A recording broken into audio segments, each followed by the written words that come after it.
Sa gitna ng makukulay na ilaw ng gabi sa ilalim ng lupa ng itim na pamilihan sa Qing City, isang binatang may suot na hood ang tahimik na nagmasid sa paligid habang binabaybay ang mataong kalsada. Matapos niyang masigurong ligtas, pumasok siya sa isang tindahan. Ipinabatid niya sa may-ari ng tindahan na balak niyang ibenta ang isa niyang kidney at isang cornea. Ang kabuoang halaga nito ay 27,500 yuan. Habang sinusulat ng may-ari ng tindahan ang mga organong ibebenta, tinanong niya ang binata kung sigurado ito sa kanyang desisyon. Ipinunto ng tindero na sa nakalipas na 6 na buwan, ang parehong tao na ito ay nakapagbenta na ng isang kidney, poli, apdo, isang bahagi ng atay, isang ikatlong bahagi ng atay, at ilang parte ng kanyang maliit at malaking bituka. Kung ibebenta pa nito ang natitirang kidney, hindi na raw siya tatagal ng 2 araw. Habang nakahiga sa stretcher, kalmado niyang sinabi na ayos lang iyon. Ayon sa kanya, para sa kapatid niyang may malubhang karamdaman, handa siyang magsakripisyo ng kahit ano. Napailing na lang ang may-ari ng tindahan at hindi na siya pinilit pa. Kinuha nito ang isang malaking kutsilyo, itinaas ito sa ere, at walang pag-aalinlangang sinimulan ang proseso. Napasigaw sa sakit ang binata habang tinatanggap ang matinding pagdurusa. Makaraan ang lahat ng iyon, bumalik siya sa kanilang tahanan gamit ang isang baston bilang gabay. Balot ng benda ang kanyang mga mata. Nang makaramdam siyang ligtas na, dahan-dahan niyang tinanggal ang benda at sinulyapan ang mga tao sa paligid. Napangiti siya ng mapagtantong walang sinuman ang nagtangkang sundan siya o maghinala sa kanya. Gamit ang kanyang kakaibang abilidad, ginamit niya ang regeneration effect upang pagalingin ang sarili. Kinuha rin niya ang bangkos ng pera na nakuha niya mula sa pagbebenta ng kanyang kidney at cornea. Tahimik niyang inisip na sapat na ang perang iyon, kasama ang naipon niya, para bayaran ang class transfer ritual. Habang patuloy na naglalakad, hindi niya napigil ang matawa. Lahat pala ng sinabi niyang dahilan ay kasinungalingan. Ni hindi siya makapaniwala na may naniwala sa kwento niyang walang kwenta. Ang pangalan niya ay Yelan, isang transmigrator. Isa siyang ulilang lumipat sa ibang mundo. Wala siyang kapatid, lalo nang may sakit. Sa bagong mundong kanyang pinasukan, sagana ito sa spiritual energy, at punong-puno ng mga demonyo, halimaw, at mga mapanganib na dungeon realms. Bilang isang ulila, napakahirap mabuhay sa ganitong klaseng mundo. Hanggang sa madiskubre niya ang kanyang natatanging kakayahan, ang mabilis na paghilom ng katawan. Kahit gaano pa kalala ang kanyang pinsala, napapagaling niya ito sa loob lamang ng ilang minuto. Kahit ang mga nawalang bahagi ng katawan o organo, kaya nitong tumubo muli. Ginamit niya ang abilidad na ito para ibenta ang sarili niyang mga organo, makapag-ipon lamang ng 100,000 yuan para sa napakamahal na class transfer ritual. Dahil sa pamamagitan lang nito niya magagawang gisingin ang kanyang kapangyarihan at maging mas malakas. Tanging sa paraang iyon siya makatatayo sa mapanganib na mundong ito, at maprotektahan ang mga taong mahalaga sa kanya, kung mayroon man. At ngayon, dumating na ang araw ng class transfer ritual. Pagkarating ni Yelan sa lugar ng seremonya, sinalubong siya ng 3 estudyante. Tinanong nila kung bakit siya naroon. Kilala kasi nila si Yelan bilang isang mahirap na estudyante, kaya't nagtataka sila kung paano niya nagawang makabayad para sa class transfer ritual. Hinawakan ni Yelan ang kamay ni Miss Wong at nagsalita ng may kaawa-awang tono. Aniya, Miss Wong, napilitan po akong umutang para makasali sa class transfer ritual. Siyempre, isa lamang iyong kasinungalingan. Ayaw niyang may maghinala sa tunay niyang pinagdaanan. Nagulat si Miss Wong sa kanyang sinabi. Ang mga lalaking kasama niya ay nag-alala, paano kung mapunta si Yelan sa isang walang silbing klase? Baka habang buhay na siyang mabaon sa utang. Sa kabutihang palad, pinayagan siya ni Miss Wong na sumali at hiniling pa niyang gawin niya ang lahat ng kanyang makakaya. Sinabihan siyang pumasok na sa loob bago magsimula ang seremonya. Makalipas ang ilang minuto, nagsidatingan ang lahat ng estudyanteng sasali sa class transfer. Isa-isa silang tinawag. Ang unang tinawag ay si Gao Dayo mula sa klase 5. Narinig ni Yelan at ng iba pang estudyante ang bulungan ng nasa likuran nila, hindi rin daw mayaman si Gao Dayo. Pag-akyat ni Gao sa entablado, inutusan siya ng punong guro na ilagay ang kamay niya sa gininto ang bola at ipahinga ang buong katawan. Pagkalipas lang ng 1 minuto, idineklara ng punong guro na nakakuha si Gao ng isang support type class, A-rank poultry breeder. Nagbulungan ang mga estudyante. Manok ang aalagaan niya habang buhay, sabi ng ilan.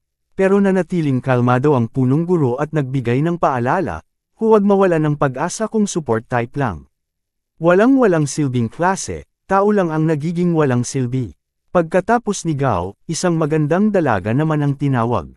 Suot niya ang isang hapit na pulang damit at mataas na leather boots.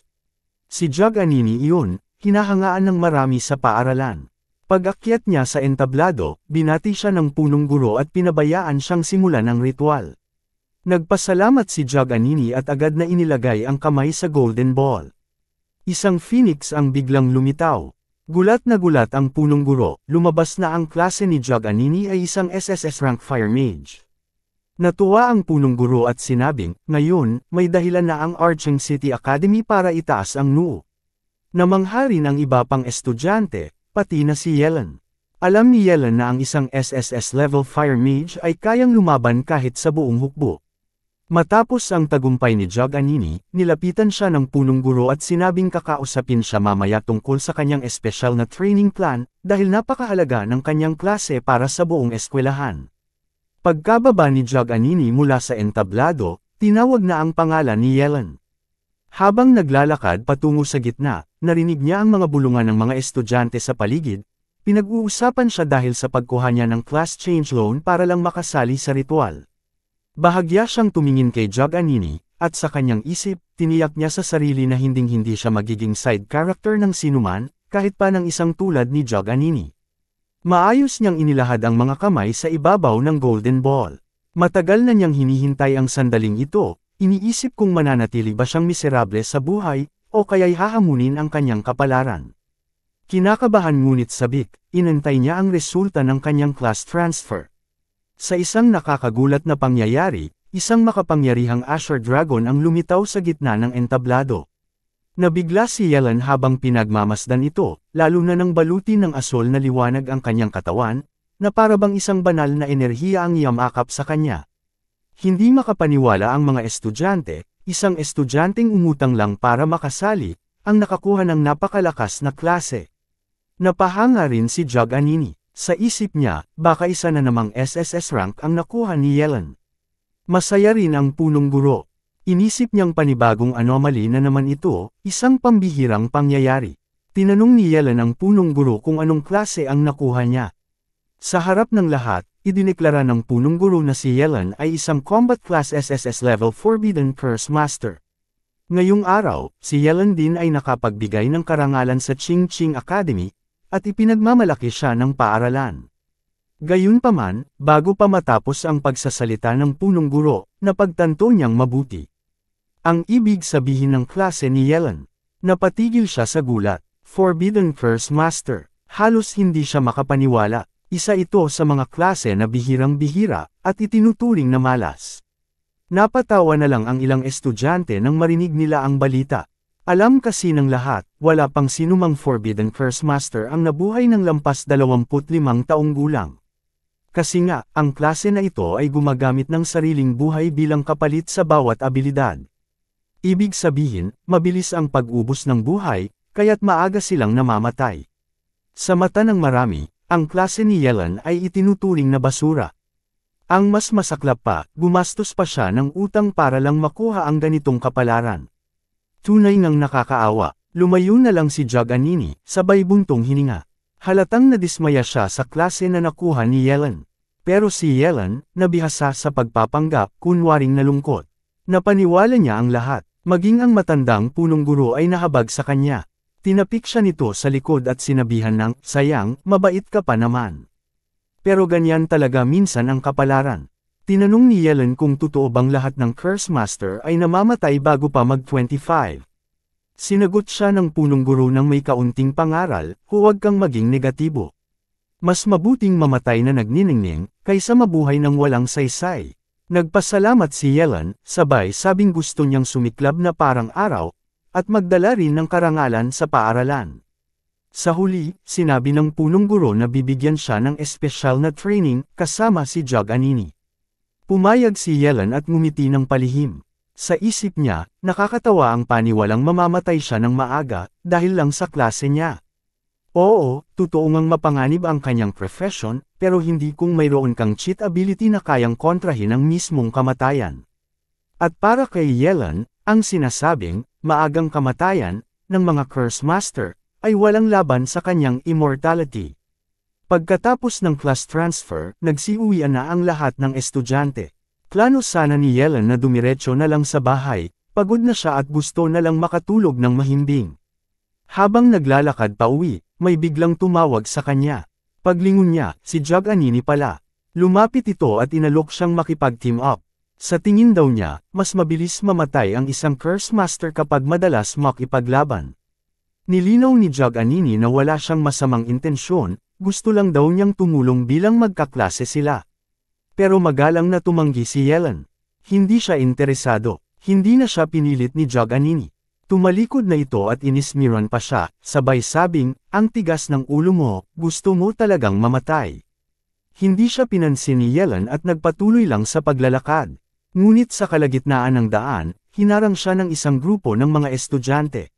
Mga dating kaklase niya ang mga ito. Galit na galit sila dahil hindi nila matanggap na inalok ni Jaganini si Yelan na makipag-team up.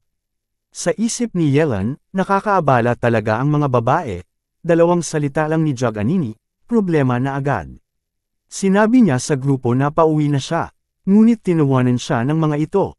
Ang tinutukoy ba raw niyang bahay ay yung 10 square meter na barong-barong niya. Mayabang na nagsalita ang leader ng grupo. Sabi nito, ngayong SSS rank ka na, bakit hindi mo na lang ako tawaging daddy? Baka mapasok pa kita sa G Corporation bilang guard. Nagtawanan ng mga kasama niya at sinabing pribilehiyo raw ang maging guard sa G Corp. Biro pa nila, kapag tinanggap ni Yelan ang alok, makakabili na siya ng insenso para sa mga patay niyang kapamilya mula sa ampunan. Tinawag pa nilang wala siyang karapatang magkaroon ng pamilya, dahil ulila lang siya. Galit na si Yelan. Tahimik siyang tumitig sa kanila, pero ang mga mata niya ay nag-aapoy na ng asul at pulang aura, hudyat ng isang cursed magic na kanyang pinapalakas. Sinabi niya sa grupo na sila rin ang nagtulak sa kanya para gamitin ang kapangyarihan. Nagulat ang tatlo. Alam nila ang kapalit ng paggamit ng curse magic, buhay mismo ng gumagamit. Kaya nagtanong sila, seryoso ba si Yelan? Gagamitin ba niya talaga ang kapangyarihan? Ngumiti lang si Yelan at balik na tanong sa kanila, hindi ba kayo ang unang bumanggit sa patay kong pamilya? Isang bahagyang lightning strike ang pinalabas niya, hindi para umatake, kundi para takutin lang sila. Nang inag sa takot ang tatlo, nagmakaawa silang huwag silang isumpa, ngunit iniunat lang ni Yelan ang kamay niya at hinamon sila, sige, lapit kayo kung kaya nyo. Pero umatras ang tatlo, at dali-daling tumakbo palayo. Matapos nito, pinatay na ni Yelan ang kanyang kapangyarihan. Napailing siya at bulong, mga basura. Isang galaw lang, nagsitakbuhan na. Habang naglalakad paalis, napansin niyang parang nabanlian ang kanyang duodenum, isa sa mga bahagi ng katawan na ginamit niya bilang kapalit ng kapangyarihan. Hindi niya namalayan, may lihim palang nanunood sa kanya, si Jaganini. Ninas ito, para sa kanya, napakababaw ng rason para itaya ang sariling buhay. Isip niya, kung ang isang tao ay madaling map-icon at agad-agad nagpapadala sa emosyon, wala itong patutunguhan, lalo na kung hindi ito isang real curse user. Hindi karapat-dapat si Yelan na tumabi sa kanya. Pagsapit ng gabi, nakauwi na si Yelan. Ibinaba niya ang bag sa lumang sopa, saka umupo at binuksan ang system interface niya. Sa kanyang pagsusuri, nalaman niyang kapag duodenum ang isinakripisyo, isang regular lightning bolt ang maaaring tawagin. Pero kung pantog naman, lalabas ang thunder from burial waters. Kapag puso ang isinakripisyo, nagbubunga ito ng destruction purple lightning. Dahil dito, napaisip si Yelan, kung ganito ang palat buhay ng bawat kapangyarihan, baka mamatay siya kapag ginamit niya ang kapangyarihan para tawagin ang pinakamakapangyarihang kidlat ng Chaos God. Pagkahiga ni Yelan sa kanyang lumang sopa, bigla siyang nakaramdam ng pagkahilo. Alam niya namang ito ay epekto lang ng muling pag-recover ng kanyang katawan mula sa paggamit ng curse magic. Samantala, si Jilingyo ay agad nagtungo sa kanyang ama. Galit itong humiling na gantihan si Yelan. Gusto niyang utusan ng ama ang mga tao nito para patayin si Yelan. Ngunit pinaalalahanan siya ng kanyang ama na napakadelikado ng ganitong hakbang. Wala raw silang mapapala sa pagpatay sa isang SSS rank Curse Master. Alam ng ama na ang taong kaya maglabas ng forbidden spells dahil lang sa kaunting pang-aasar ay malinaw na emosyonal at mapanganib. Habang pinapatay ng ama ang sigarilyo sa ashtray, tinuruan niya ang anak ng mas epektibong paraan. Anya, gamitin mo ang iyong pinakamalakas na bentahe para tamaan ang kahinaan ng kalaban. At huwag kalimutang galing sa mahirap si Yellen. Kinabukasan, maagang pumasok si Yellen sa Ching Ching Academy. Halatang puyat siya at hindi nakatulog ng maayos kaya sunod-sunod ang pag-ubo at paghikab niya. Habang naglalakad sa loob ng paaralan, napansin niyang nagbubulungan ang ibang estudyante tungkol sa nangyari kahapon. Bigla na lang may tumapot sa balikat niya gamit ang bote ng gatas, si Jiling Gayo pala iyon. May dala pa itong almusal at inabot ang gatas kay Yellen bilang alay ng kapayapaan. Nagduda si Yellen kung ano ang pakay nito. Pati ang gatas ay pinag-isipan niyang baka lason. Ngunit ngumiti lang si Jiling Gayo at sinabing hindi siya maglalakas loob gawin iyon. Pasasalamat lang daw ang hatid niya. Pasasalamat? Tanong ni Yellen, na hindi maitago ang pagdududa. Oo, sagot ni Jiling Gayo, pilit na ngumiti. Uminom si Yellen ng gatas at sinabihan si Jiling Gayo na diretsuhin na lang ang gustong sabihin. Laking gulat niya nang biglang sabihing nagpapasalamat si Jiling Gayo sa suntok na. Parang kidlat na tinanggap niya kahapon. Ayon sa kanya, iyon daw ang gumising sa kanya sa katotohanan. Dahil doon, na-realize niyang sinayang lang niya ang kanyang buhay. Napakunot noo si Yellen. Hindi siya naniniwala sa kwento ng pagbabago at tinawag niya itong puro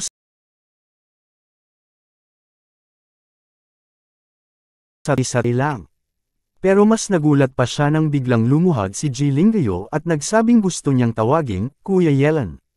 Nabigla si Yellen at tinanong kung tinamaan ba ito sa ulo. Ngunit sagot ni Jiling Gayo, seryoso siya. Ang suntok daw kahapon ay nagbukas ng kanyang isipan. Gusto raw niyang maging mas mabuting tao at kailangan niya ng role model. Pumayag si Yellen na maging role model niya, pero may bayad. Sa ikinagulat ni Yellen, hindi tumanggi si Jiling Gayo. Sa halip, agad siyang humingi ng account number. Habang papunta na sa field si Yellen, binigay niya ang account number niya at sinabing 2 milyon ang unang bayad sa pagiging estudyante niya. Nang tanungin ni Yellen kung hindi ba ito mahal, tiwala namang sagot ni Jiling Gayo na hindi raw. Ipapatransfer niya agad iyon sa kanyang ama. Sa oras na iyon, bumukas ang isang novel secret realm sa gitna ng field. Isa itong uri ng pagsubok para sa mga estudyante. Nasa harapan sina Yellen at Jog Anini, kaya't napagkamalan sila ng mga matatanda sa tabi ng principal na siyang SSS class representatives ng Ching Ching Academy ngayong taon. Para sa kanila, parehong kapansin-pansin ang presensya ng dalawang estudyanteng ito. Ninas ang punong guro ng Ching Ching Academy. Paulit-ulit na niyang pinaalalahanan sina Yellen at Jog Anini na maghinay-hinay lang sa pagpapakita ng lakas, pero tila ba wala talagang pakialam ang dalawang ito. Hindi raw talaga marunong magpigil ang mga batang ito.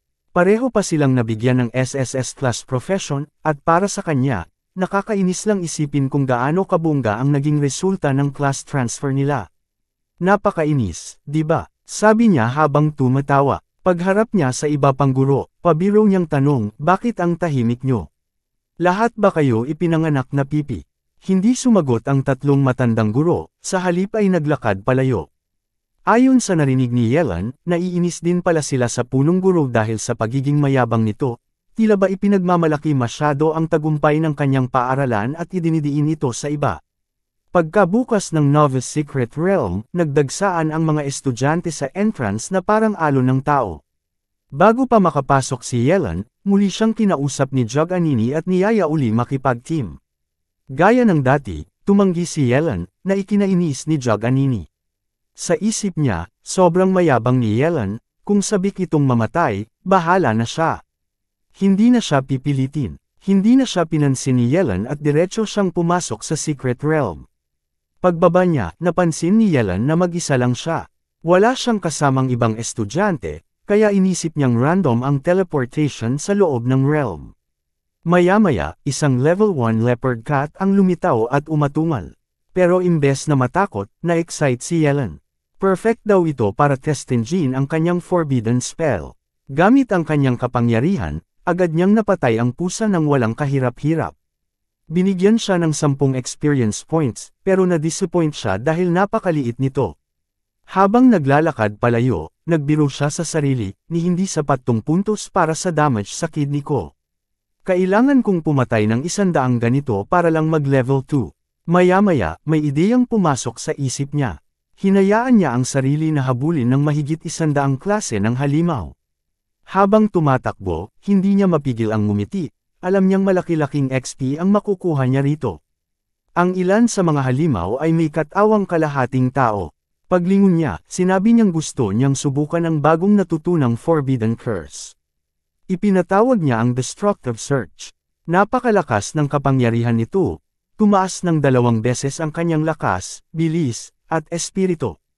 Nang may sabay pa ang Burning Reincarnation, kumbinsido siyang kahit level 10 na halimaw ay hindi makakatagal sa kanyang world-ending Thunderstrike.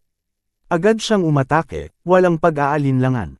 Ngunit napansin niyang tumanda siya ng ilang taon sa loob ng 5 minutong paggamit ng Burning Reincarnation. Kaya't napagpasyahan niyang huwag itong gamitin ng lagpas 1 minuto, kung ayaw niyang mabisto ang sikreto niyang hindi namamatay. Gamit ang Vitality Preservation, isinakripisyo niya ang kanyang kaliwang braso at pinalo ang lupa para i-activate ang world-ending Fury. Sunod-sunod niyang pinatay ang mga halimaw. Level 3 Grey Wolf plus 3-0, Zappy. Level 5 Two-Headed Snake plus 5-0, Zappy. Level 6 na Armored Scorpion plus 6-0, Zappy. 6 Centaur tig 60 XP bawat isa. Level 2 Killer Bee plus 2-0, Zappy. Dahil dito, umabot siya sa level 3. Sobrang tuwa niya at nasiyahan sa naging resulta. Nakakuha rin siya ng bagong Forbidden Curse, Hellfire Scourge the Sky. 1 oras ang lumipas, dumating si Jaganini sa lugar kung saan pinagpapatay ni Yelan ang mga halimaw. Nagulat siya sa kanyang nakita. Napakaraming halimaw na abo na lang ang natira, halos hindi na niya moari kung ano ang nangyari. Napansin niya ang apoy mula sa malayo. Kahit naguguluhan, nilapitan niya ito.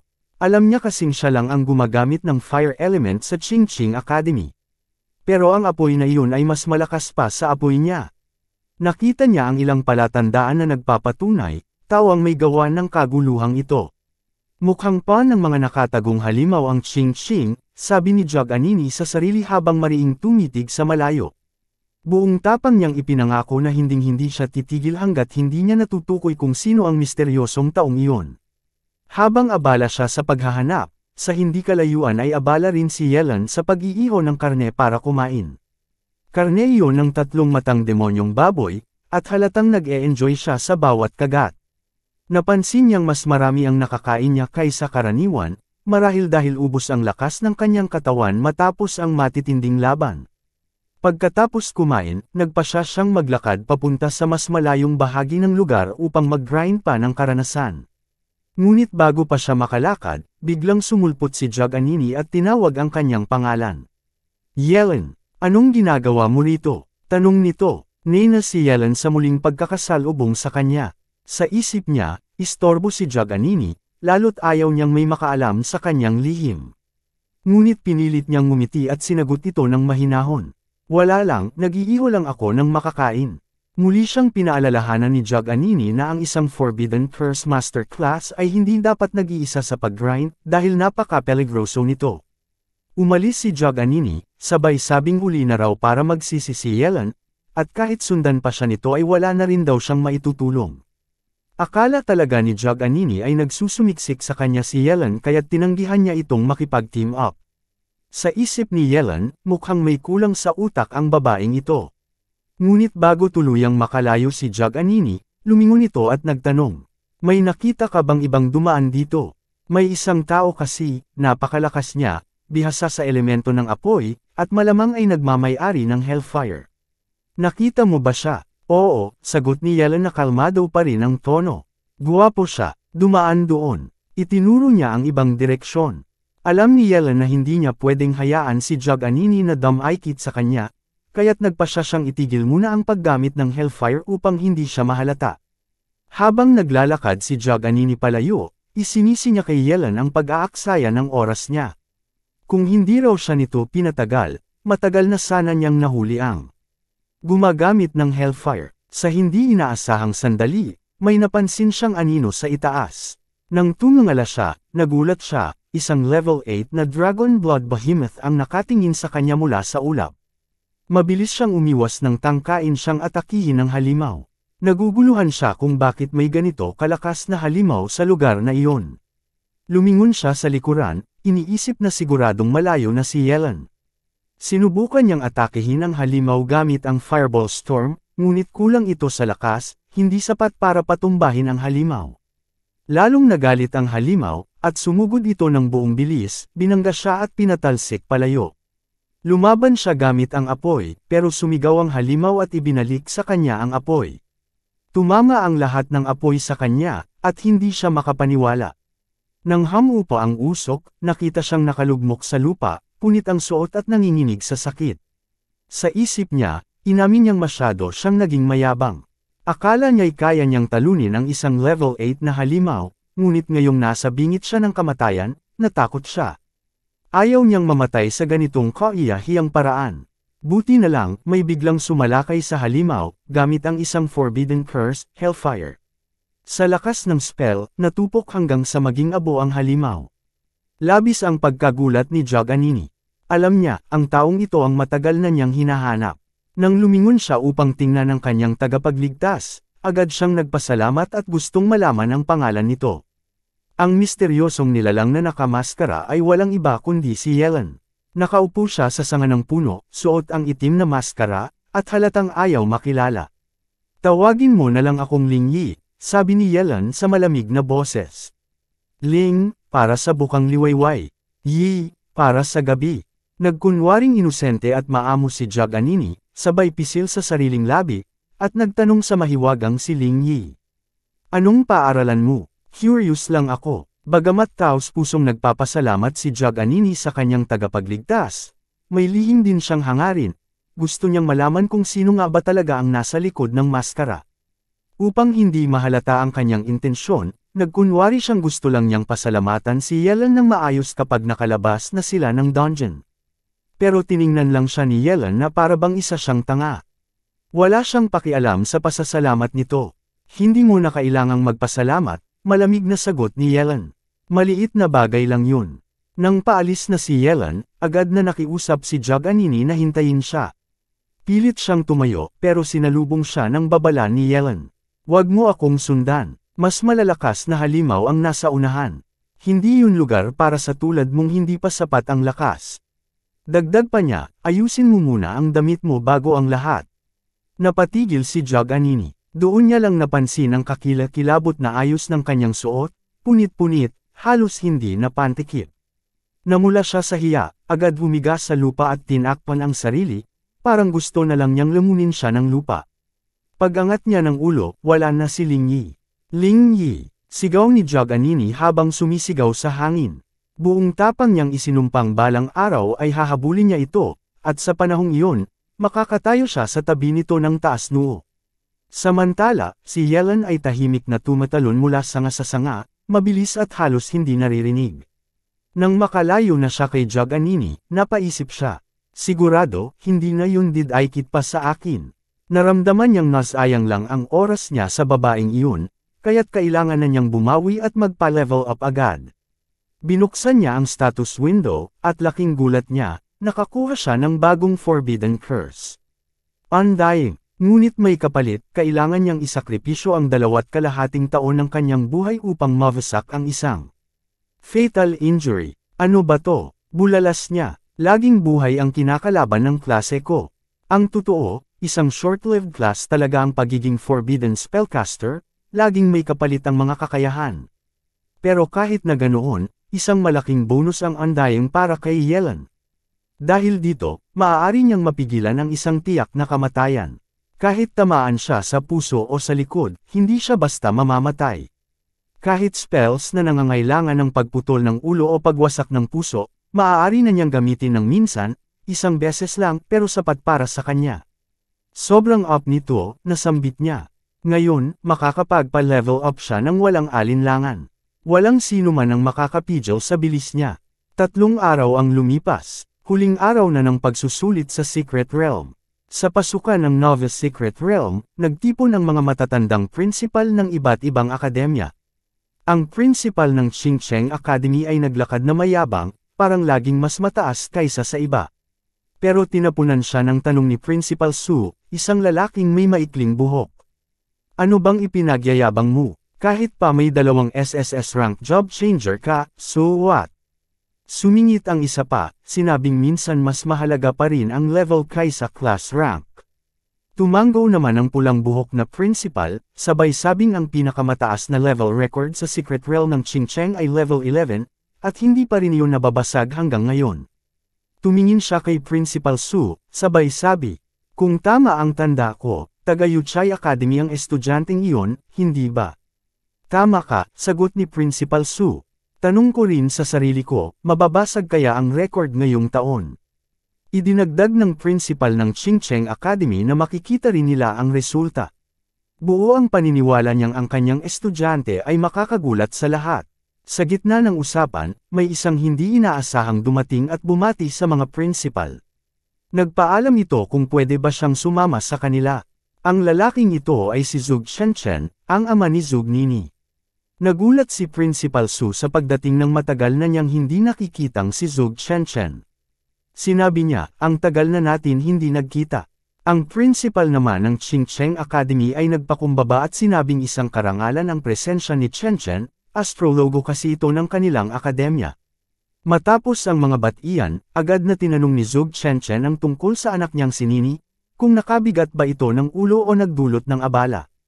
Dahil alam ng principal kung gaano kalaga si Zhug Shenchen sa kanyang anak, mahinahon niyang sinabi. Walang problema, si Zhug Nini nga ang ipinagmamalaki ng Shenchen Academy. Ngunit bigla, napansin nilang may lumalabas mula sa dungeon. Hindi pa tapos ang oras para sa dungeon test, pero may isa ng palabas. Hula ng principal ng Qingcheng Academy, baka nasugatan ng estudyanteng iyon. Laking gulat nila nang makitang si Zhug Anini pala iyon. Bumeso ito at binati ang mga principal, nagulat rin siya nang makita ang sariling ama sa eksena.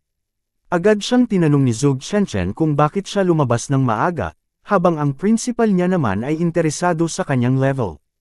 Kalma lang na sagot ni Zhug Anini, level 12 po. Nagulat ang lahat ng principal. Sa isang iglap, nabura ang dating record.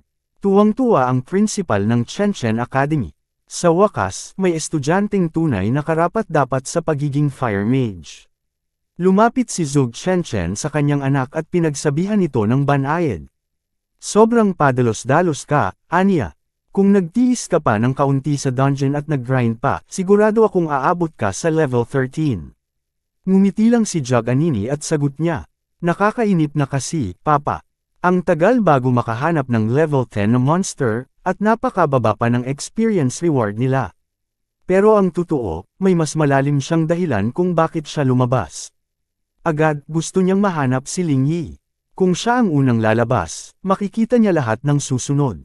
Samantala, sa loob ng Secret Realm, biglang bumahing ng malakas si Yellen. Para bang may trangkaso na siya.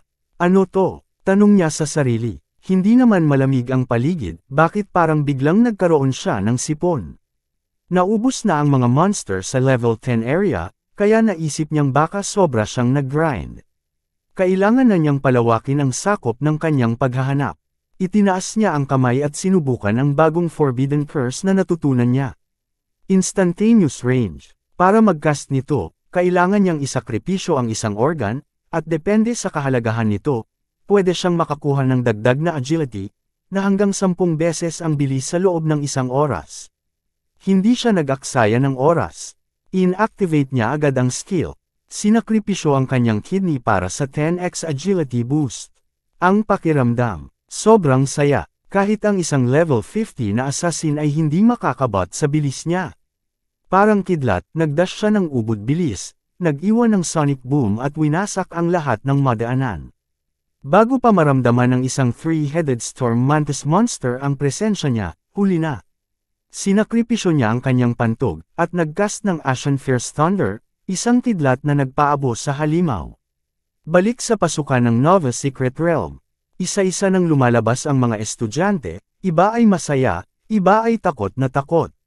Masaya ang mga nakaligtas, Pero sa gitna ng lahat ng iyon, naghihintay pa rin si Jug Anini. Tahimik lang siyang nakaupo sa gilid, nag-aabang. Gusto niyang makita si Ling Yi. Pero lumilipas ang oras, hindi pa rin siya lumalabas. 5 na lang ang minutong natitira. Tinawag na ang lahat ng estudyanteng nakatapos ng test, at inutusan silang bumalik na sa kani-kanilang designated school area. Dahil papalapit na ang pagtatapos ng test, mukhang si Jug Anini ang magkakaroon ng pinakamataas na record ngayong taon. Ibig sabihin, swerte talaga ang Ching Ching Academy sa taong ito. Bukod pa sa pagkakaroon nila ng 2 estudyanteng may ranggong SSS ng sabay-sabay. Pero tungkol naman sa isa pang estudyanteng may SSS rank ng Ching Ching Academy, hindi pa raw ito lumalabas mula sa Secret Realm, di ba? Ang countdown ay may natitirang 3 minuto na lang. Nang marinig ito ni Jug Anini, naisip niyang baka nakaligtaan niya ang tamang target na lalabas sa dungeon. Pero pagkatapos niyang pag-isipan, naisip niya na imposibleng nangyari iyon. Dahil simula nang lumabas siya, nakatingin siya sa pintuan ng dungeon. At sa sandaling iyon, nagsimulang kumislap ang pintuan ng Secret Realm ng gintong liwanag, tanda na may paparating na palabas. Sigurado si Jug Anini na iyon ay si Ling Yi, ngunit nagulat siya nang lumabas pala si Eileen, ang kaklase niya. Nagulat siya at tanong, bakit siya si Eileen ang lumabas? Nagtaka naman si Eileen sa tanong niya. Sagot niya, tapos na ang oras, kaya syempre kailangang lumabas. At tinanong niya kung may problema ba.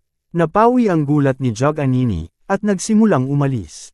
Sinabi niya kay Eileen, duwag ka, iwas ka sa akin.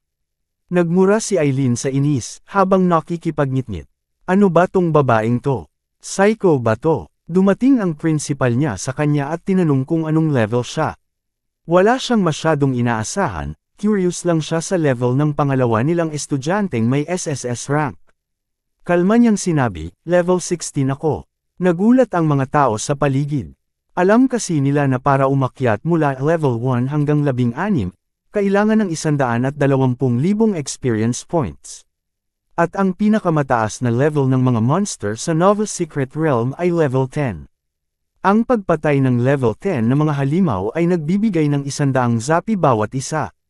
Ibig sabihin, pumatay siya ng 12 level 10 monsters, paano siya nakaya niyan?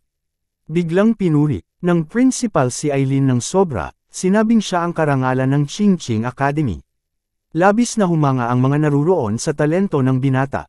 Nagbigay din ng pagbati si Zug Ching Ching, na nagpasaya naman kay Eileen. Pero naiinis si Jug Anini. Malamig niyang sinabi, ano bang espesyal doon sa pagiging level 16? Si Eileen ay isang Forbidden Curse Master. Kung siya ay gagamit ng walang habas ng Forbidden Curses, normal lang na mabilis siyang mag-level up.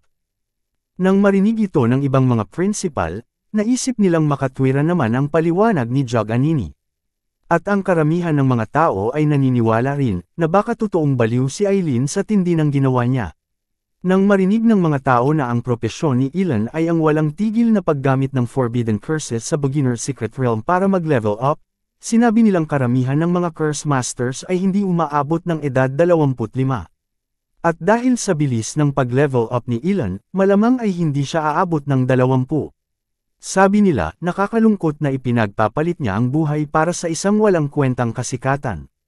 Para sa kanila, ito ay isang kababawan at walang kwentang kilos.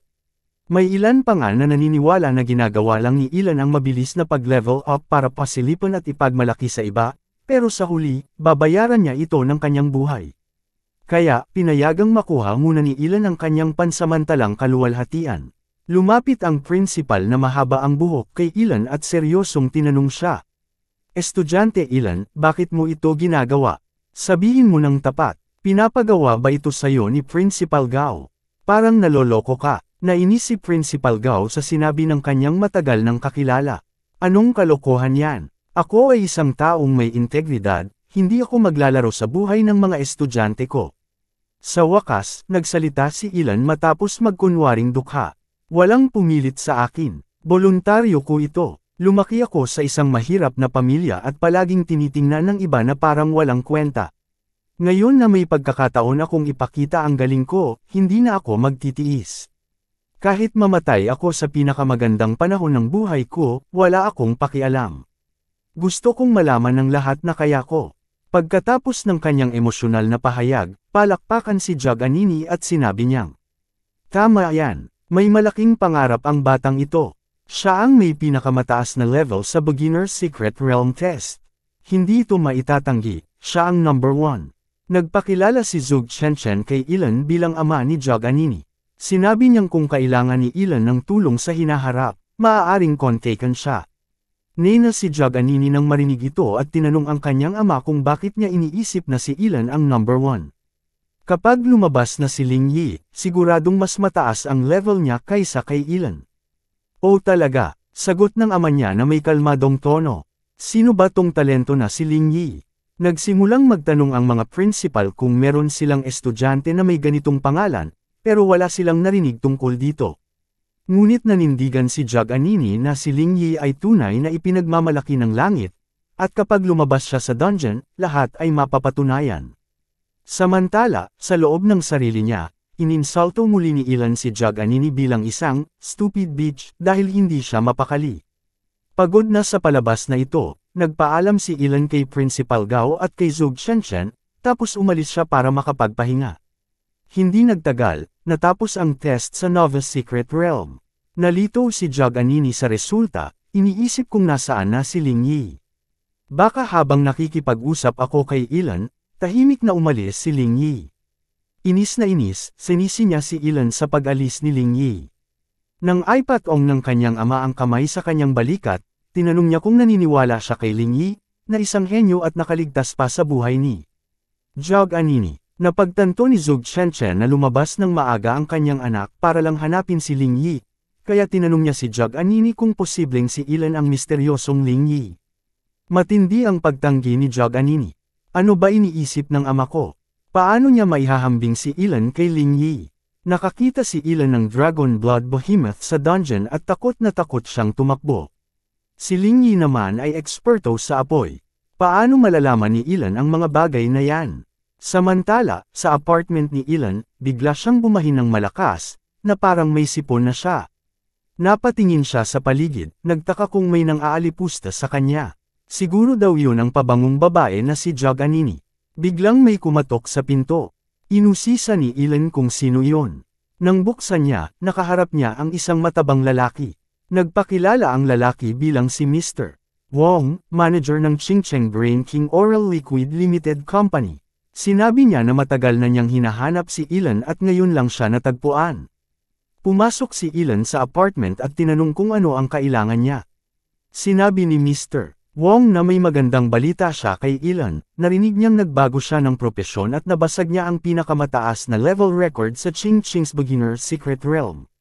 Dahil dito, iniimbitahan siya ng kumpanya na maging endorser ng kanilang produkto.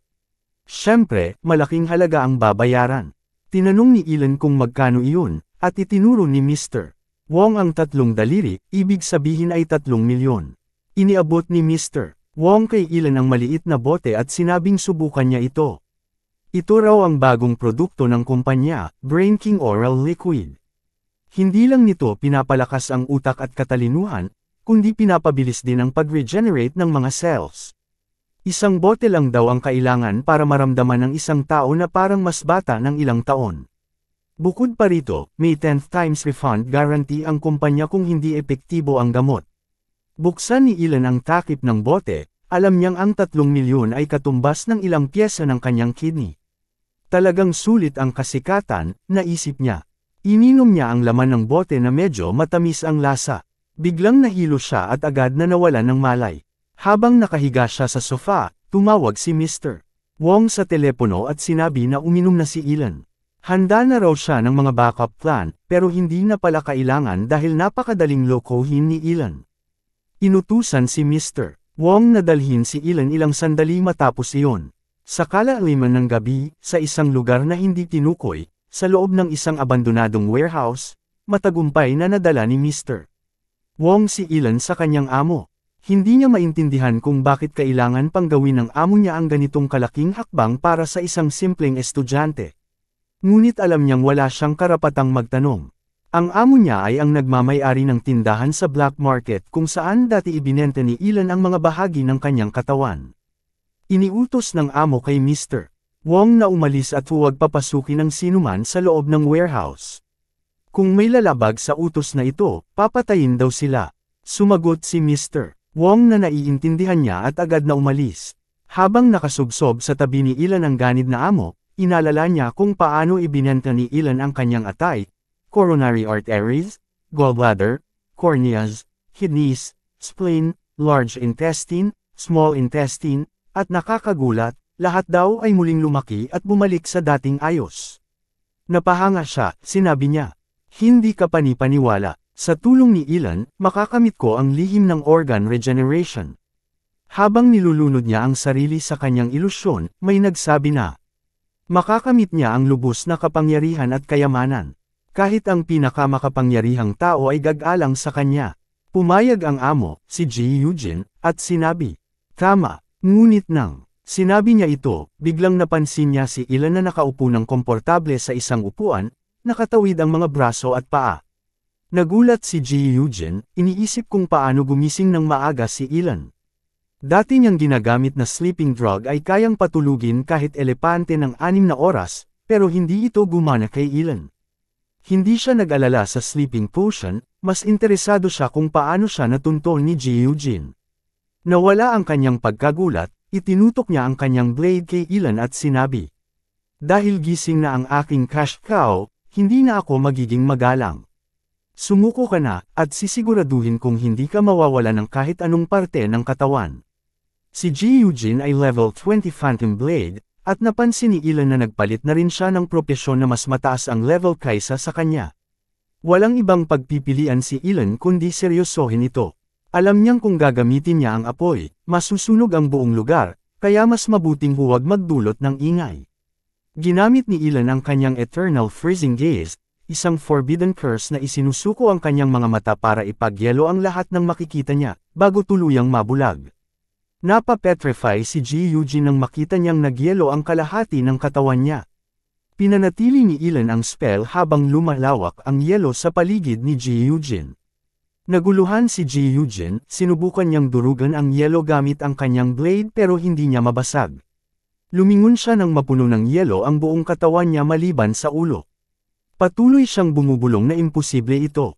Level 16 lang si Ilan samantalang ako ay level 20. Kahit na Forbidden Curse Master siya, hindi niya ako matatalo ng isang suntok lang. Hindi makapaniwala si Ji Eugene sa nilalang na ito. Ngayon na natrap si Ji Eugene, pwede nang makipag-usap ng maayos si Ilan sa kanya. Tinanong ni Ilan kung sino pa ang nakakaalam ng kakayahan niya sa organ regeneration. Sagot ni Ji Eugene, maliban sa kanya, wala nang ibang nakakaalam. Sa ganitong napakagandang tuklas, bakit pa niya sasabihin sa iba? Naniwala si Ilan sa lumang lalaking ito at nagdesisyong tapusin agad ang buhay niya ng mabilis at walang sakit. Ibinunta niya ang kanyang kamao at winasak si Ji Eugene sa mga yelong piraso. Matapos ubusin ang lahat ng sleeping drug, inali ni Ilan ang kanyang tiyan. Habang ginagawa ito, bumuhos siya ng kidlat sa mga gwardya sa labas. Iniwan niya ang isa upang tanungin. Ayaw ng matabang gwardya na mamatay kaya nang tanungin niya kung sino ang boss nila. Sinubukan niyang makipagtalo at sabihin na hindi niya pwedeng sabihin dahil papatayin siya.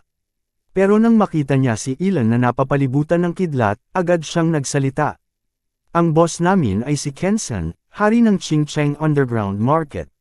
Sinabugan ng kidlat si matabang gwardya pagkabigkas ng salita. Hinawakan ni Ilan ang baba ng gwardya at umalis. Sinubukan niyang alalahanin kung saan niya narinig ang pangalang Kensan. Hindi siya nahirapang maalala na si Kensan ay isa sa nangungunang 10 philanthropist ng Qingqing City. Lalo pang naging komplikado ang sitwasyon.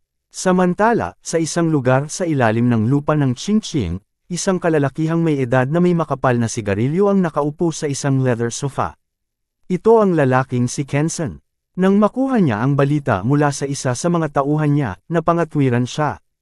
Ikinagulat niya nang malaman na nawala na ang lahat ng contact nila sa kanyang ahente na si Jaiho. Sinabi ng lalaki na halos kalahating oras na silang hindi makontak si Jaiho kaya nagpunta sila sa kanyang farmhouse, ngunit nakita nilang nasunog na ang buong lugar. Ayon sa mga bakas ng sunog, malinaw na gawa ito ng isang professional na trabaho. Nagalit si Kenson ng husto at pinagsisigawan ang mesa sa harap niya hanggang sa masira ito. Iniutos niya sa kanyang mga tauhan na agad hanapin ang salarin. Kinabukasan, dumating si Ilan sa malaking tahanan ng pamilya Ji, kung saan mainit siyang tinanggap ni Ji Lingyu. Dati na siyang naging tapat na taga-suporta ni Ilan mula noong huli silang nagkita. Pagkakita kay Ilan, agad siyang nagpadala ng tao para sunduin ito. Nagpakumbabang tinanghal ni Ji Lingyu ang usapin tungkol sa 2 milyong yuan na hiniling ni Ilan, at sinabi na kausap na niya ang kanyang ama tungkol dito. Ngunit pinutol ni Ilan si Ji Lingyu, tinanong kung sinusubukan ba siyang bastyusan sa pag-usapan ang pera sa ganitong pagkakataon. Sinabi niyang tinanggap niya na si Ji Lingyu bilang isang alipin, kaya maliit na bagay na ang pera. Narinig ito ni Ji Lingyu, at niyakap niya si Ilan sa balikat bilang pagtanggap at sinabing simula ngayon, ituring ni Ilan na bahay niya rin ang lugar na iyon. Sa loob ni Ji Lingyu, napagtanto niya na tama ang kanyang ama. Naniniwala siyang simple lang ang isip ni Ilan pero mahalaga sa kanya ang kanyang dangal. Kaya kung magagamit niya ito, makakamit niya ang layunin niya. Si Ilan naman ay may plano sa pagkikita nila na ito, gamit ang pamilya Ji bilang pananggalang laban kay Kenson at sa kanyang mga tauhan. Sigurado si Ilan na hindi aatakihin siya ni Kenson sa loob ng ari-arian ng pamilya Ji. Pagpasok ni Ilan sa bahay, nagulat siya nang makita ang maraming kasambahay na nakapila, maayos na bumabati sa kanya ng magalang. Naisip niya kung gaano nga kaya ang buhay kapag mayaman. Nag-alok si Ji Lingyu na maglaan ng isa sa mga kasambahay bilang personal na katulong ni Ilan. Tinanggap ni Ilan ang alok, pero sandaling naiyak siya at tinanggihan, sinabing biro lang niya. Ngunit pinilit ni Ji Lingyu, na dapat rin daw magbihis si Ilan ng maayos para sa isang mahalagang okasyon. Agad na naiintriga si Ilan at tinanong kung ano ang espesyal na pangyayari, pero sinabi ni Ji Lingyu na hintayin muna niya sila sa paruroonan. Sa wakas, dumating sila sa taunang auction sa Qingqing City. Ipinaliwanag ni Ji Lingyu na ito ang grand venue na hindi pa niya napupuntahan dati. Pagdating sa auction, sinabi ni Ji Lingyu na ipakikilala niya si Ilan sa mga mahahalagang tao sa lungsod. Pero mas pinili ni Ilan na unahin muna ang pagkain, at sinabing mag-iisa si Ji Lingyu sa kanyang gagawin. Sa isip ni Ji Lingyu, naisip niya na simple at walang karanasan pa si Ilan dahil sa mahirap na pinagmulan nito. Habang masigasig na kumakain si Ilan, lalo na't na-sacrifice niya ang tiyan niya kaya kailangan niya ngayon mag-compensate, may narinig siyang boses sa tabi niya na nagtatanong kung bakit siya nandito. Paglingon niya, nakita niya si Jug Anini at ang kaibigan nitong si Lu Yanwei. Tinanong ni Lu Yanwei si Jug Anini kung sino si Ilan. Nena si Ilan na makita ulit si Jug Anini at nagtataka kung bakit laging lumalabas ang babaeng ito sa harap niya. Sabi ni Jug Anini sa kaibigan niya, na si Ilan ay isang duwag na tumakbo sa harap ng halimaw sa Nova Secret Realm. Ipinahayag niya ang pagkadismaya niyang makita ulit si Ilan at tinuring siyang malas. Ngumiti si Ilan sa loob, naisip niya kung ano kaya ang itsura ni Jug Anini kapag nalaman niyang siya pala si Lingyi, ang taong labis niyang hinahangaan. Dumating si Ji Lingyu kasama ang grupo ng mga kaibigan para ipakilala si Ilan bilang kanilang superior. Nagulat ang grupo at pinagtawanan si Ji Lingyu na dapat daw siya ang namumuno. Ngunit mariing sinabi ni Ji Lingyu na hindi basta-basta si Ilan, at ngayon ay nasa mataas na level na ito. Nabigla ang lahat nang malaman na umabot na si Ilan sa level 16 sa Nova Secret Realm. Dahil sa laki ng agwat ng level nila at ni Ilan, nanatiling kalmado si Ilan at sinabing huwag silang masyadong magulat. Handa siyang tulungan silang mag-level up, kung makakalabas lang sila ng lungsod. Sa ganitong pangako, natuwa ang lahat. Ngunit nagpahayag ng pag-aalala si Ji Lingyu dahil ipinagbabawal na lumabas ang mga estudyante ng lungsod bago ang malaking pagsusulit upang hindi sila makatanggap ng tulong mula sa mas malalakas na tao. Hinintuan ni Ilin na maaaring maging magandang pagkakataon ng biyahe papunta sa lugar ng pagsusulit para sa leveling up. Ngunit ipinahayag niya ang kanyang pag-aalala dahil kulang siya sa kagamitan. Mabilis namang tiniyak ni Ji Lingyu na hindi magiging problema ang kagamitan at ipinangako na bibigyan niya si Ilin ng anumang kakailanganin niya. Nagulat si Ilin sa alok, ngunit sinigurado ni Ji Lingyu na susuportahan sila ng kanyang ama sa kahit anong gastos, lalo na kung makakatulong ito para mapabuti ang kanyang performance sa pagsusulit.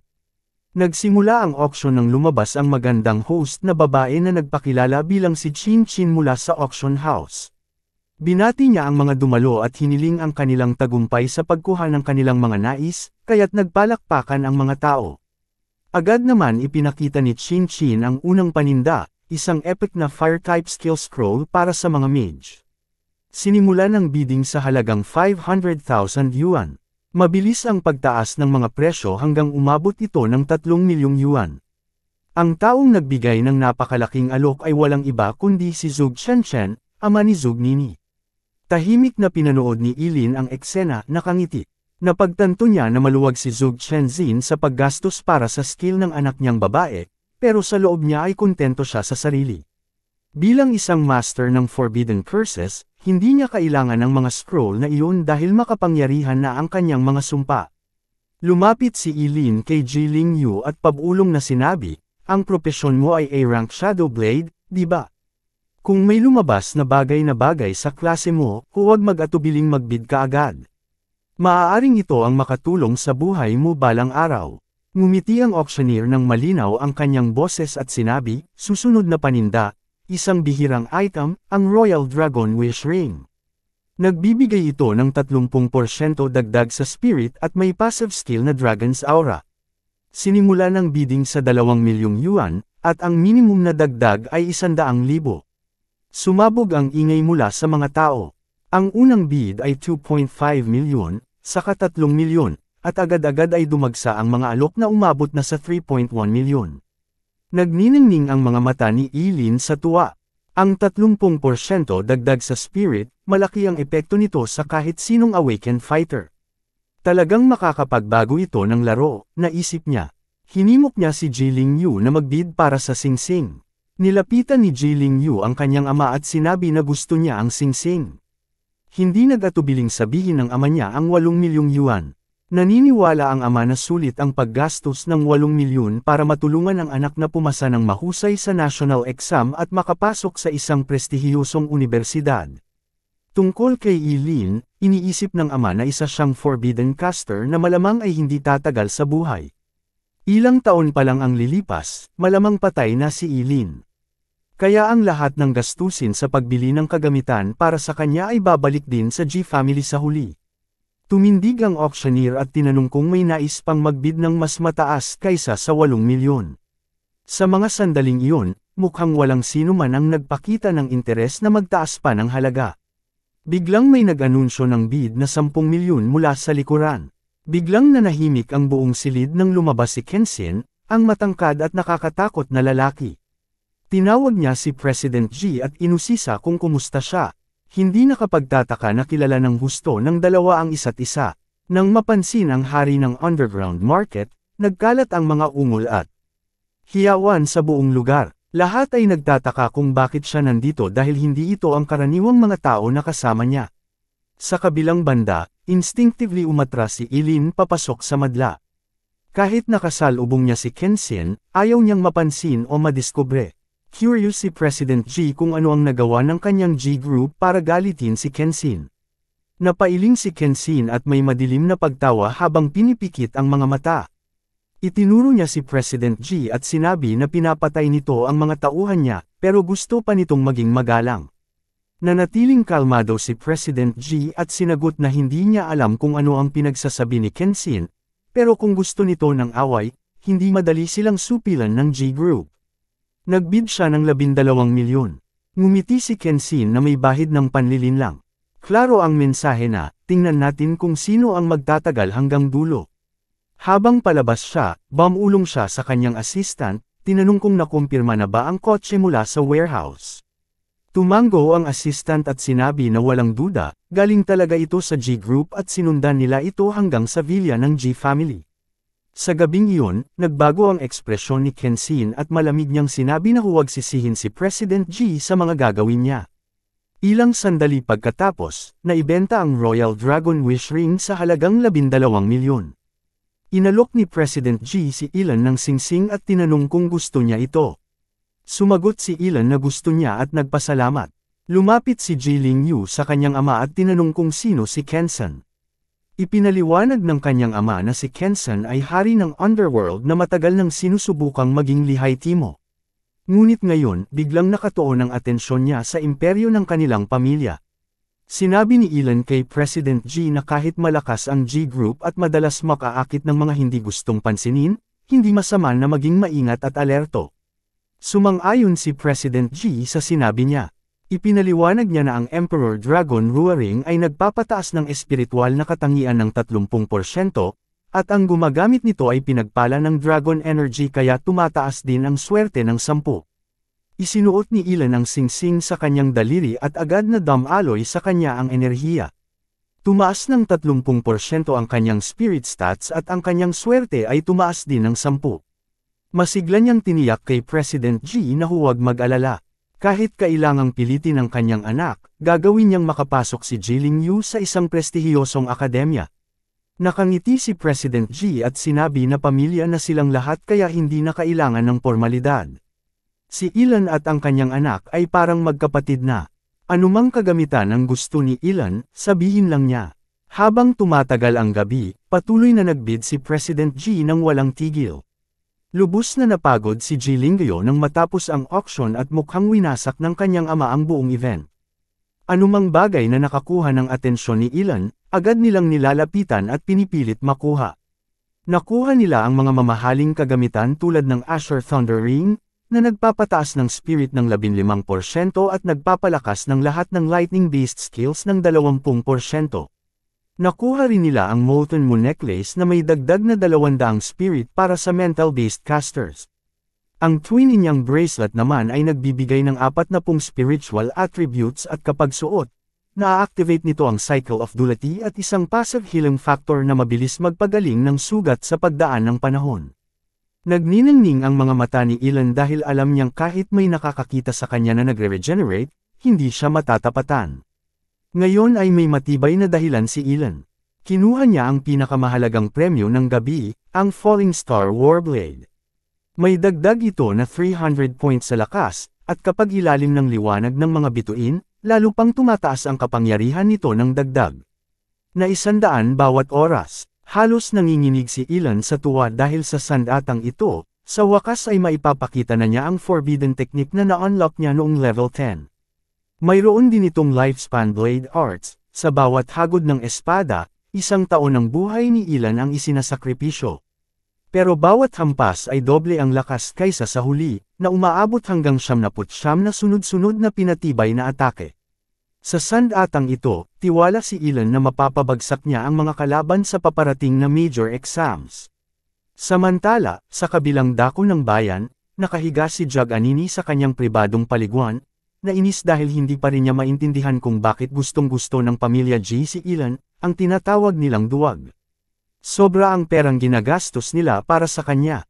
Pinaghihinalaan ni Jug Anini na may tinatago ang pamilya G, may lihim silang plano kung bakit inaalagaan nila si Elon na parabang isang mamahaling alahas. Sa pagkakataong iyon, isang babaeng tagapaglingkod ang nagpaalam kay Jug Anini na nandun daw si Lu Yanwei para magpatingin sa kanya. Kasama nito ang isang tao na may balita raw tungkol sa taong matagal nang hinahanap ni Jug Anini. Na-excite agad si Jug Anini dahil ang taong hinahanap niya ay si Ling Yi. Sinabi niya sa tagapaglingkod na hintayin silang maghintay sa lounge habang siya ay papunta na. Nagmadali si Jug Anini pababa, sabik malaman ang anumang balita tungkol kay Ling Yi. Ipinakilala ni Lu Yanwei ang lalaki sa tabi niya, si Officer Huang, mula sa Investigation Bureau. Sabi ni Officer Huang, may balita siya tungkol kay Ling Yi. Tumango si Officer Huang at inamin na hindi maganda ang balita. Natarante si Jug Anini at tinanong kung ano ang ibig sabihin nito. Ipinakita ni Officer Huang kay Jug Anini sa kanyang telepono ang mga larawan ng isang nasunog na farmhouse sa labas ng Ching Ching, na may mga nasawi. Nakita rin nilang may mga bakas ng hellfire sa lugar, at base sa mga inilathalang impormasyon ni Jug Anini, pinaghihinalaan nilang si Ling Yi ang may kagagawan. Sinabi ng bureau na nais nila ang tulong ni Jug Anini sa investigasyon. Nang marinig ito, agad na nagdepensa si Jug Anini, sumigaw na hindi pumatay si Ling Yi kundi iniligtas pa nga niya siya. Hindi siya papayag na paniwalaan na si Ling Yi ay isang mamamatay tao nang walang matibay na ebidensya. Bukod pa rito, bakit pa niya ipapahamak ang buhay niya kung siya ay isang mamamatay tao? Nagmadali si Luyan Wei na pakalmayan ang kaibigan. Nagpatuloy si Officer Huang ng kalmado, naintindihan niya ang reaksyon ni Jog Anini. Ngunit sinabi niya na ang pahayag ng testigo ay nagsasabing ginamit ni Ling Yi ang Hellfire para sirain ang isang 8th tier na halimaw sa isang hampas lamang. Sa kanilang investigasyon, wala silang makita na may pangalang Ling Yi. Ngunit may isang tao na kanilang pinagtutuunan ng pansin. Bumaba ang tono ni Officer Huang at sinabi na base sa mga impormasyong nakalap nila, maaaring siya ito ang misteryosong Ling Yi na hinahanap ni Jog Anini. Dagdag pa ni Officer Huang, base sa kanilang investigasyon, mataas ang posibilidad na si Ilin ang tunay na Ling Yi. Nang marinig ito, namulat ng husto ang mga mata ni Jog Anini, ngunit agad niyang itinanggi ang posibilidad na iyon. Sinabi niya na si Ilan ay isang duwag, hindi kaya iyon. Palagi raw tumatakas si Ilan kapag may panganib. Paano raw magiging si Ling Yi ang duwag na iyon? Bukod pa rito, hindi raw kayang gamitin ni Ilan ang Hellfire. Ginamit ni Officer Huang ang kanyang lie detection skill. Ang mga mata niya ay kumislap ng bahagyang asul na liwanag habang tinanong niya si Jog Anini kung sigurado ba siya. Hindi nagatubili si Jog Anini at sinabi niyang oo, siya lang ang nakakita kay Ling Yi ng personal, at walang paraan na ang duwag na si Ilan ang totoong Ling Yi. Dahil hindi pa siya nagkakamali sa paggamit ng lie detection, napagpasyahan ni Officer Huang na totoo ang sinabi ni Jog Anini. Posibleng hindi si Ilan ang kanilang sospek. Maayos siyang tumango at nagpasalamat kay Jog Anini sa kooperasyon. Sinabi pa niya na kung may ibang makukuhang impormasyon, dapat agad siyang sabihan. Samantala, may ibang prioridad si Ilan, oras na para subukan ang bagong gamit niya. Sinamahan siya ni Jiling Yu sa Awakened Association Center, ang pangunahing training facility sa Qingcheng. Isang receptionist ang sumalubong sa kanila at tinanong kung gusto nilang mag-training ngayong gabi. Kumpirmado ni Jiling Yu na gusto ng kanyang amo na subukan ang bagong gamit. Tinanong ng receptionist si Ilan kung anong level siya. Matatag na sumagot si Ilan na level 16 siya. Ipinaliwanag ng babae na may standard training room para sa mga under level 20 na awakeners sa halagang 100,000 yuan kada oras, kasama ang basic force analysis at mana calibration. Sinabi ni Ilan na gusto niya ng training room para sa mga job changers level 40 pababa. Medyo nagulat ang receptionist pero naintindihan naman agad. Naghintay si Jiling Yu sa labas habang pinapasok si Ilan sa training room. Napakaluwang ng training room, kasing laki ng basketball court, may hanay ng mga dummy sa gitna. Ayon sa receptionist, gawa ito sa espesyal na materyales at itinayo ng isang SS level builder kaya kayang tiisin ang buong lakas ng mga job changers level 40 pababa. Napakahirap daw makagawa ng marka sa mga dummy para sa mga job changers na nasa ilalim ng level 40. Nang magsara ang pinto, naglibot si Ilan at sinuri ng maigi ang training room. Nang matiyak niyang walang surveillance camera, kitang-kita niyang napawi ang kanyang pag-aalala. Pagkatapos ay inilabas niya ang Falling Star Warblade. Biglang tumakbo si Ilan pasulong at sinubukan ang Yang Shuo Sword Technique, na kumokonsumo ng 1 taon ng buhay niya sa bawat hampas. Tumalon siya ng mataas sa hangin, mahigpit na hinawakan ang Falling Star Warblade, at agad pumasok sa isang mahiwagang estado. Nang isayad niya ang espada, tumigas ang mga mata niya at naging malalim ang titig. Ang unang hampas ng espada ay sinundan ng malakas na tunog na umalingaw sa buong training room, parang may bagay na tuluyang napunit. May kumislap na maliwanag na ilaw sa talim ng Falling Star Warblade, ito ang nasusunog na buhay ni Ilan. Ang pangalawang hampas ay mas matalim at mas malakas pa, habang ang hangin sa loob ng training room ay tila naputol ng isang hindi nakikitang enerhiya ng espada. Sumunod ang ikatlo, ikaapat, at ikalimang hampas. Lumalakas at bumibilis ang pag-ikot ng espada ni Ilan, bawat hampas ay mas malakas kaysa sa nauna. Nang makagawa siya ng ika-79 na hampas, umuga ang buong training room, nanginginig sa lakas ng enerhiya na pumuno sa paligid.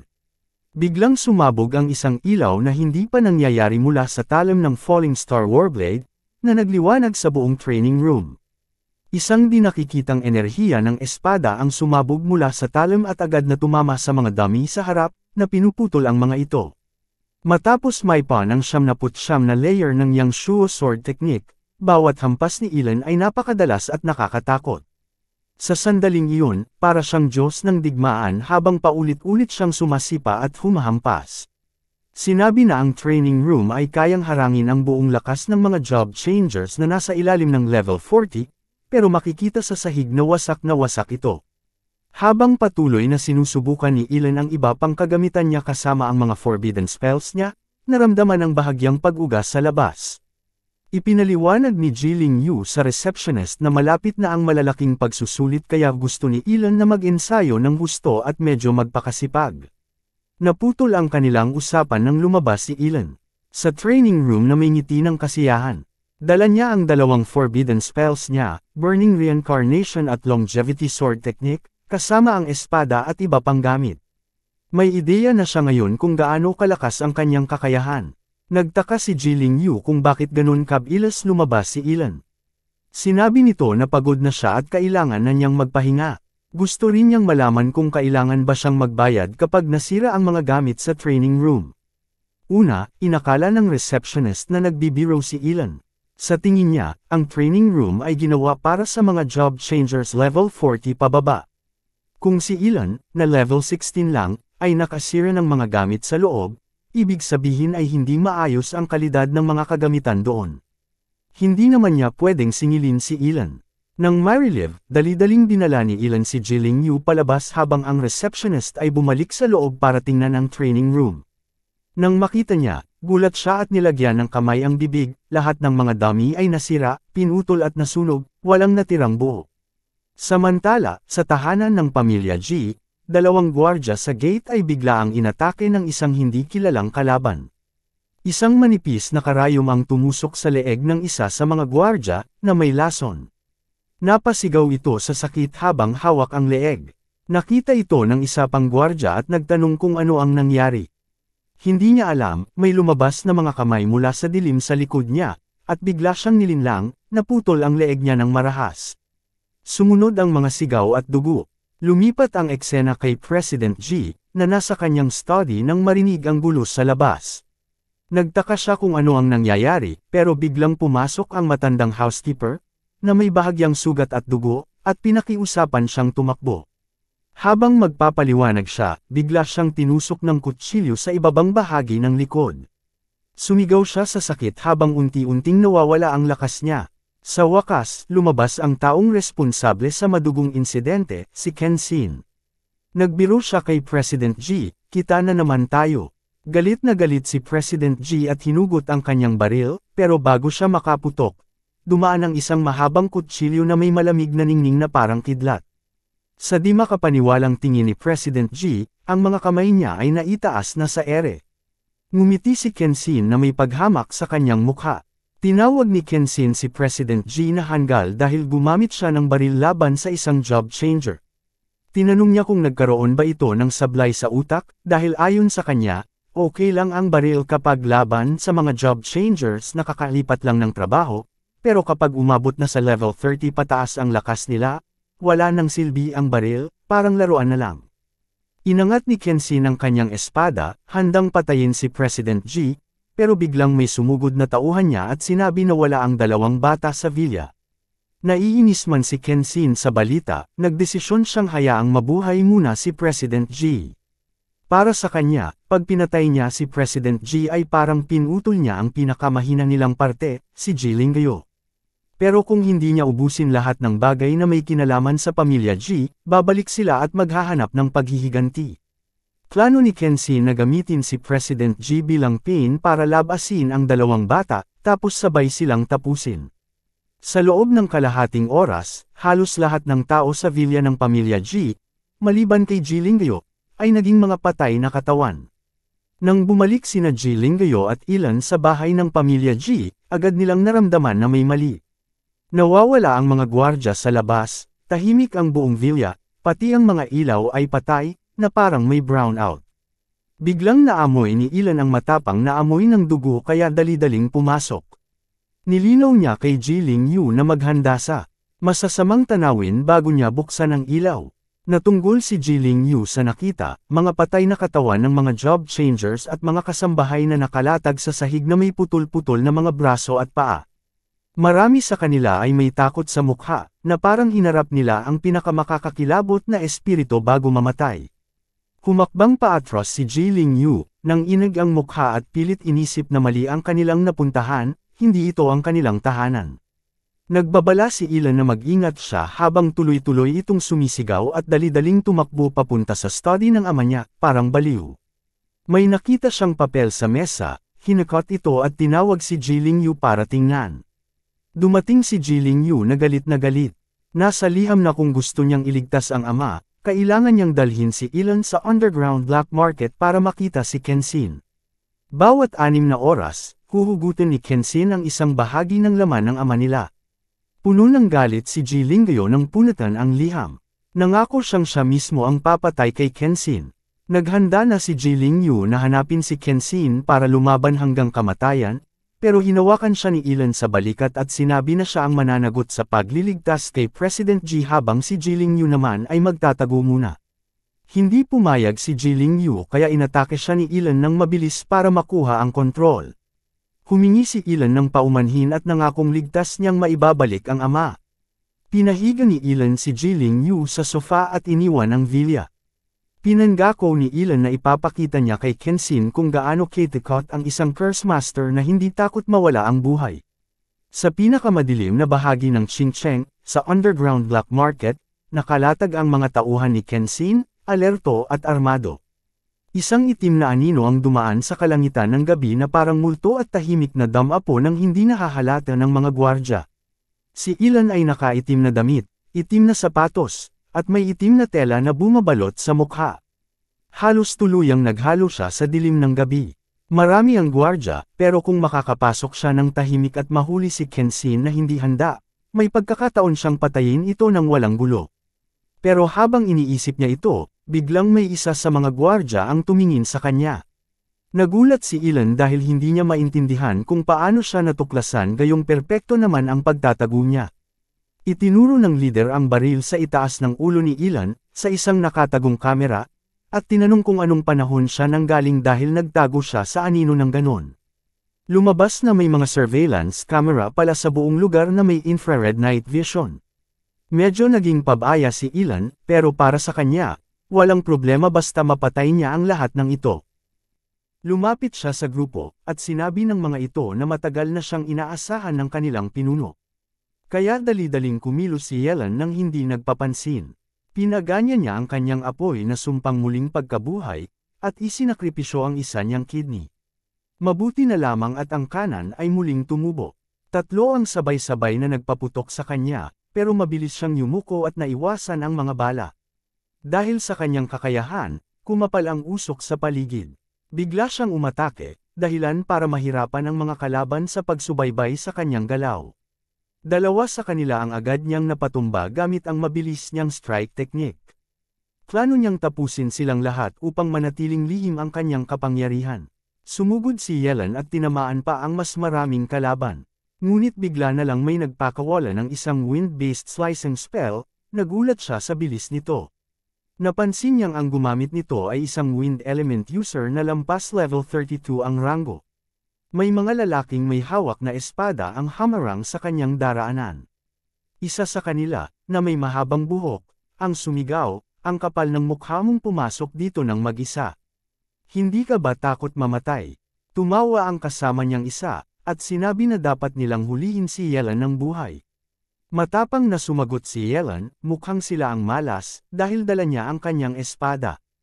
Inilunsad niya ang kanyang Falling Star Path kasama ng isang Soul Blade Curse, sabay sabing, tingnan natin kung ilang tama ang maibibigay ko. Bomb Ira ang lalaking may maikling buhok gamit ang kanyang Wind Style, Dragon Shooter Spell, pero naiwasan ito ni Yelan at agad bumawi gamit ang kanyang unang Sword Strike. Samalo naman ang lalaking may mahabang buhok gamit ang panibagong Wind Slice, pero tinamaan siya ni Yelan gamit ang ikalawang sword move. Nasugatan ang dalawa. Nakakatama ka nga, pero parang kinakamot mo lang ako, biro ng lalaking may maikling buhok. Sumugod si Yelan at sinabing, hintayin mo. Hindi mo pa nakikita ang tunay kong estilo. Hinugot niya ang ikatlong sword move, pero na-block ito. Sinundan niya agad ng ika-4, na muli ring napigilan. Hindi siya tumigil. Isinunod niya ang ika-5 hanggang ika-8 sword style. Sa wakas, nabasag ang sandata ng lalaking may mahabang buhok at muli itong nasugatan. Dito na nagsimulang mataranta ang kasama nito para sa kanya. Samantala, humanga si Yelan sa lakas ng kanyang ika-8 sword strike. Humarap siya ngayon sa lalaking may maikling buhok, na halatang natatakot na at nagtatanong sa sarili kung anong lihim na estilo ng espada ang ginamit ni Yelan. Tahimik lang siyang sinagot ni Yelan, hindi niya na kailangang malaman. At tinapos niya ito ng walang awa. Hindi ka tao, isa kang halimaw. Sigaw ng lalaking may mahabang buhok. Walang pag-aalinlangan, sinunog siya ni Yelan gamit ang apoy mula sa kailaliman. Matapos tiyaking patay na ang lahat ng kalaban, tumuloy siya sa loob upang hanapin si Kenshin. Habang lumalalim ang kanyang paglalakbay, tahimik siyang nagdeklara, wala ni isa ang makakaligtas ngayong gabi. Sa loob ng bodega, winasak niya ang pinto at sinunog ang mga gwardya gamit ang apoy ng impyerno. Habang nagsisisigaw sa takot ang mga biktima, nanatiling walang awa si Yelan habang paakyat. Pinuksan niya ang lahat ng nasa kanyang daraanan. May isang lalaki ang nagtangkang tumakas, at naiinis si Yelan dahil kailangan na naman niyang bilangin muli ang mga sword skills na nagamit niya. Bigla namang may hamarang sa kanyang daan, isang dambuhalang lalaki na may dalang battle axe. Siya ang pangunahing mandirigma sa ilegal na kalakalan sa lugar na iyon. Ano ba to? Isang batang may level 42 na kapangyarihan. Paano ka pa nakatayo sa dami ng sugat mo? Tanong ng lalaki na si Shoy. Bitawan mo ang palakol mo, at ipapaliwanag ko, sagot ni Yelan. Pero walang balak makipag-usap si Shoy. Bigla siyang sumugod at sinabing papatayin niya si Yelan at saka na lang niya aalamin kung anong klaseng kapangyarihan ang tinataglay nito. Sa unang atake pa lang ni Shoy, lumindol sa lakas ng tama. Pero nanatiling nakatayo si Yelan. Muli niyang pinaganya ang Burning Revival Curse at ang kanyang teknik sa mabilis na paggalaw. Tumawa si Shoy nang mapansing gumagamit si Yelan ng ipinagbabawal na mahika. Naging curious pa siya kung hanggang saan ang kayang itagal ni Yelan habang unti-unting nauubos ang kanyang buhay kapalit ng lakas. Nagpalitan ng mga atake ang dalawa, iwasan dito, salpukan doon, hanggang sa matalsak ang espada ni Yelan. Bakas sa mukha ni Yelan ang sakit ng katawan niya at halos puro na siya galos mula sa labanan. Ito ay gaya ng inaasahan niya mula sa isang level 42 na awaken, talagang napakalakas. Patawa-tawa pa si Shoy habang inaasar si Yelan, seryoso. Isang curse master na gumagamit ng espada. Ang kakayahan mo sa espada ay talagang walang kwenta. Habang nang aasar si Shoy, sinabayan niya ito ng pag-atake gamit ang kanyang espada. Alam ni Yelan na kailangan niyang iwasan ang ataking ito, pero hindi niya nagawang umiwas. Sa halip, nataman siya at tumilapon papunta sa pader. Lumapit si Shoy sa nakahigang katawan ni Yelan at sinabing nagpapainit pa lang siya, pero bakit daw bagsak na agad ang kalaban niya? Sumagot si Yelan, tama ka. Kung lalaban ka sa isang close combat expert, ang kakayahan mo sa paggamit ng espada ay talagang mahina. Habang pilit na tumatayo si Yelan na nakasandal sa pader, unti-unti niyang ni-recover ang mga nasirang bahagi ng kanyang katawan. Kasabay nito, nagsasakripisyo siya ng iba't ibang bahagi ng kanyang mga internal organs, atay, baga, bituka, apdu, pantog, duodenum, lapay, apundilya, malaking bituka. Ginamit ni Yelan ang mga organong ito bilang sakripisyo para sa isang skill na tinatawag na World-Destroying Thunder. Isa itong makapal na kidlat na may mukha ng isang dragon. Nagulat si Shoy at napatingin sa bintana nang biglang tumama sa pader at pumasok sa gusali ang kidlat. Hindi siya makapaniwala at napabulalas ng salitang, imposible. Tinamaan si Shoy ng skill na pinakawalan ni Yelan na tumusta sa kanyang katawan. Habang nasusunog ang katawan ni Shoy, agad naman siyang hiniwa ni Yelan gamit ang espada. Sabi pa ni Yelan, kung ang sword skill ko ay hindi sapat, paano naman ang aking kidlat? Wala nang saysay kung malaman mo pa ang mga ito. Makipag-usap ka na lang sa hari ng impyerno. Natalo ni Yelan si Shoy sa kanilang laban. Umalis na si Yelan mula sa lugar ng labanan, at habang siya'y papaalis, ramdam niya ang matinding sakit sa buong katawan dahil sa sabay-sabay na pagsasakripisyo ng napakaraming organo. Nahihilo na rin siya. Lumipat ang eksena sa isang lalaking nagngangalang Kensen. Makikita siyang may kasamang babae habang nakahiga sila sa kama. Sabi ng babae, narinig niya na may nang-ahas na pumasok sa kanilang lugar. Tinanong niya kung ayos lang ba ang lahat. Sagot naman ni Kensen, ano kayang maaaring mangyari kung nandoon si Jae-shuki? Pagkatapos nito, binago ni Kensen ang usapan at sinabi sa babae, mayroon akong isang bagay na masarap dito para sayo. Gusto mo bang tikman? Tumawa ang babae at pabirong sinabi, salbaha ka talaga. Biglang pumasok si Yelan sa saradong pintuan na waring kidlat, wasak ang pinto. Agad niyang tinanong si Kensenor kung nasaan ang kanyang Uncle G. Tumayo si Kensenor dahil sa kaba at sinabing, ikaw talagang pilyong bata, nakarating ka pa rito.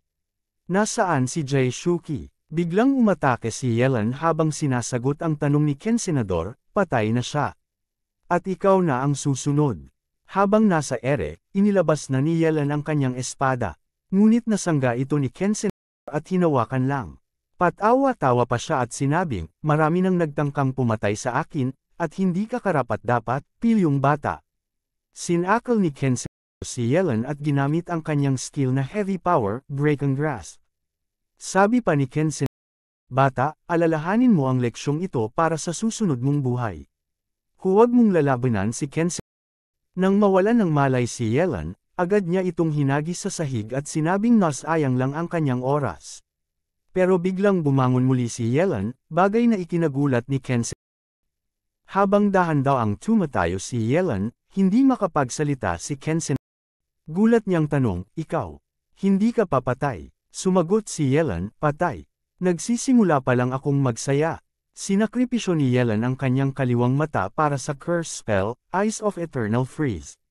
Nagulat si Kensen nang biglang magyelo ang kanyang mga paa. Tanong niya sa sarili, anong klaseng spell to? Hindi ako makagalaw. Lumapit si Yelan sa harap ni Kensen at tinanong kung nasaan ang kanyang Uncle G. Takot na si Kensen at sinabing hindi niya ito sasabihin. Naglabas si Yelan ng maliit na apoy at sinabing kung hindi niya sasabihin ay masusunog at mawawalan siya ng mga kamay.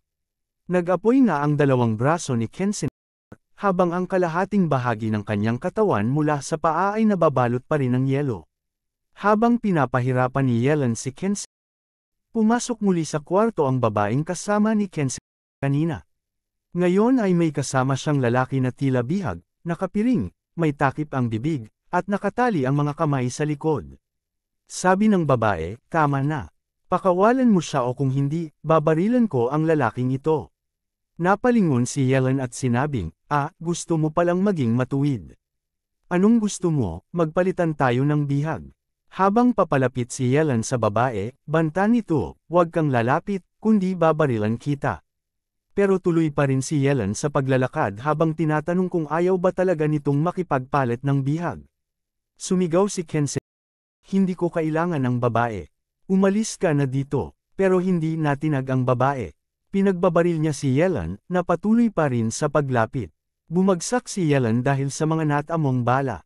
Tumakbo ang babae papalapit kay Kensen. Sabi ni Kensen, tanga ka.